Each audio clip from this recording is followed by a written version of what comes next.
Sorry, no. It's just me.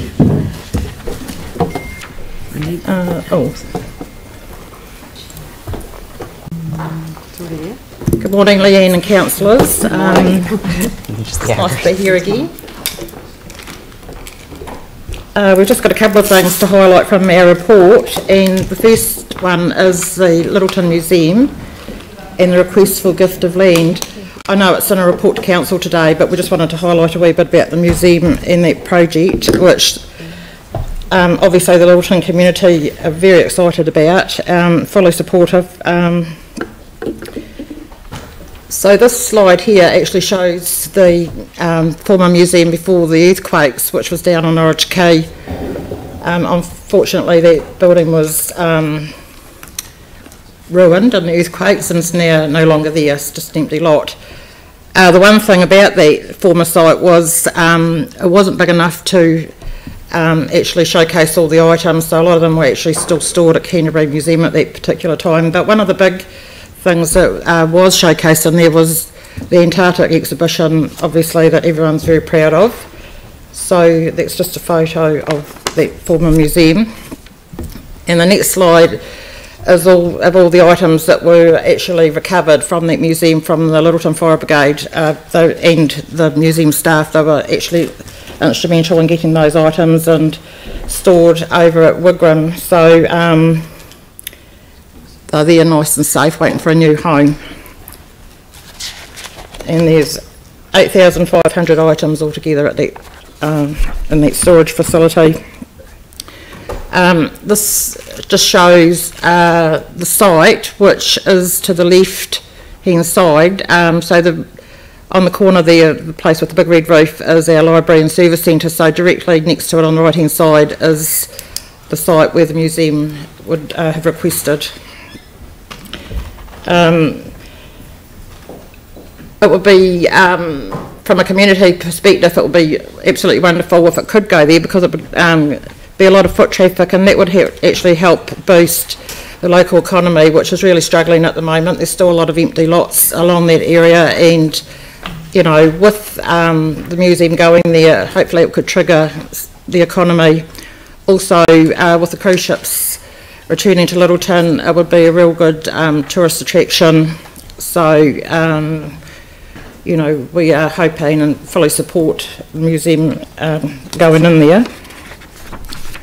The next slide is a bit of a mock-up of what it would be like. It'd be 3 stories, obviously the basement. On the ground floor would be the entrance to the museum, which would also accommodate a bookshop and an information centre, and the other 2 levels would be for displays. So I just really want to reiterate the work of the team on the Historical Museum Committee. They're really dedicated, a lot of skill. Although they haven't got a building at the moment, they still exhibit parts of the museum pieces around Lyttelton, and really just out there letting us know that they're on their way back. So we just commend the work that they're doing. We'll move on to public participation. So we've had 2 lots of submissions. The first is the joint consultation with Spraid and Cashmere Community Board on the Summit Road proposed prohibited times. This has been a concern for quite some time. Obviously you can see by the time marks there that there's a lot of boy races up there in the evenings. As we all know, the area is very vulnerable to fire, as we know from 2015 with the fire that was experienced up there.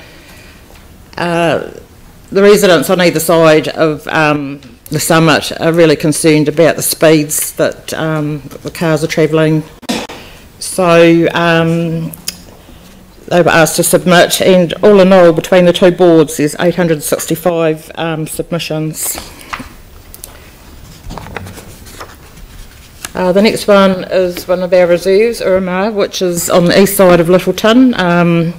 at the moment, staff have been working with the Reserve Management Committee to form a plan, and we've just received, where are we, 600 submissions for that. There's obviously a lot of interest. There's bike tracks going through there, walking tracks. There's a group that do a lot of ecological work up there. Just a beautiful place, as you can see, the view over the harbour. So obviously that's, you know, a lot of interest there as well. The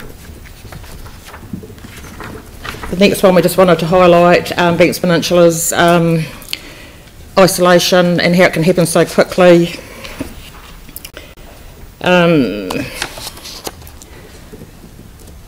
The main highway into Little River Akaroa can be flooded quite quickly, as we experienced. On August the 14th, we actually had our community board meeting in Little River, and during the course of the meeting, the road flooded and we were stranded over there. So, well, not everyone, some got through. Our deputy mayor was lucky to get through with a police escort, I have to say. So, there were a few that decided to travel home via Pigeon Bay and Port Levy, so that took them 2.5 hours to get home. The rest booked into the silos until the water receded. So we just really wanted to highlight that point of isolation. There is, we have had a briefing from ECAN back in July just to show us the work that they've been doing to mitigate the flood situation there, but it really still is a problem. And I mean, I saw it for myself, and you know, it was unbelievable how quickly that area flooded. And I know that it's experienced in other parts of the city, but particularly on the peninsula, you know, small communities can be cut off. So we just wanted to highlight that. And that's it. Thank you. Very good. Are there any questions from councillors? Namiani? Just, I know in previous reports the board has raised concern about the lack of maintenance. Has the board had any issues around timeliness of maintenance? Yes. Well, we're actually waiting for another briefing from staff around those issues, but your maintenance is a big factor. So hopefully we'll hear something soon, but I mean, obviously it's right across the city and it's a concern, but I think the other thing too, I know one of our board members is quite passionate about advocating for, you know, local contractors because of the Peninsula situation, and, you know, if we could have somebody at, you know, particularly on the other side of the Peninsula that could keep an eye on things and, you know, just keep a track of when things, you know, need maintaining, would be really helpful. Right, because I know previously we've had the thing, I'm just thinking of summer coming, in Akaroa we've been showing a lot of slides of broken footpaths and yes, a whole bunch of things. So just, is there a program underway to address those?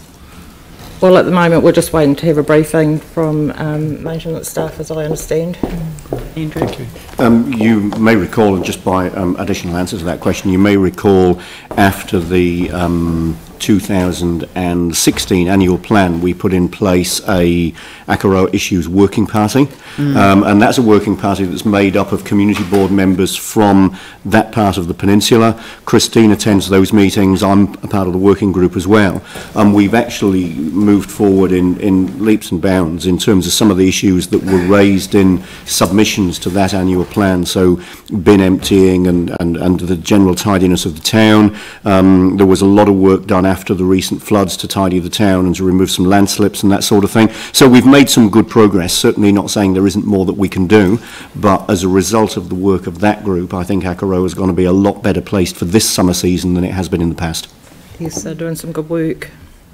Thank you. I mean, it's a good model, isn't it, that yes, working party model? Oh, absolutely. Yeah. And, you know, they're very dedicated, and we're lucky there's a good lot of, you know, very skilled on that group too, you know.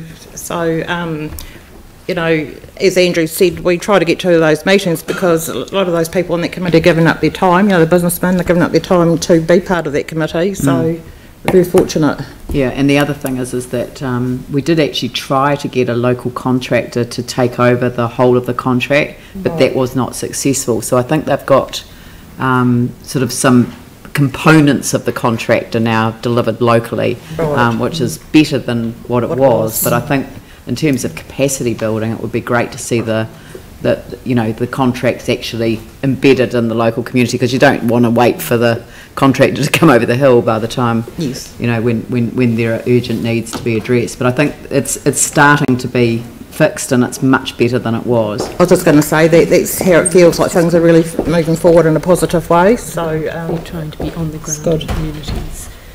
Oh well, Mary's just pointed out.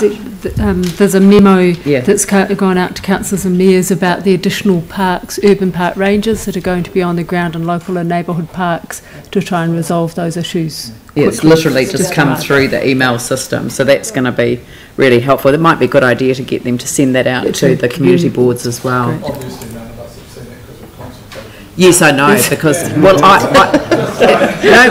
Mary had to draw it to my attention because I was concentrating on... It'll be on Facebook for you now. Yeah, that's right. Glenn. Oh, thank you, Christine. Just that reference to the sign of the bellbird on page 14, 5.10.1. The Heriel Trust, or whatever it is, that oversees a lot of the work around there, do they have, sort of good ongoing funding streams for the work that they do? I'm not quite sure, to be quite honest. I'd have to find out. Okay. I really can't answer that. So it's a bit of a mix. Okay. Okay, sorry about that. No problems. Yep. Look, thank you very much. Andrew, would you like to move that this report be received? Yes. I've remembered. Would someone like to second that? Yanni. Thank you, Yanni. I'll put that motion. All those in favour say aye. Those opposed say no. That's carried. Thank you very much. Thank you. Thank you.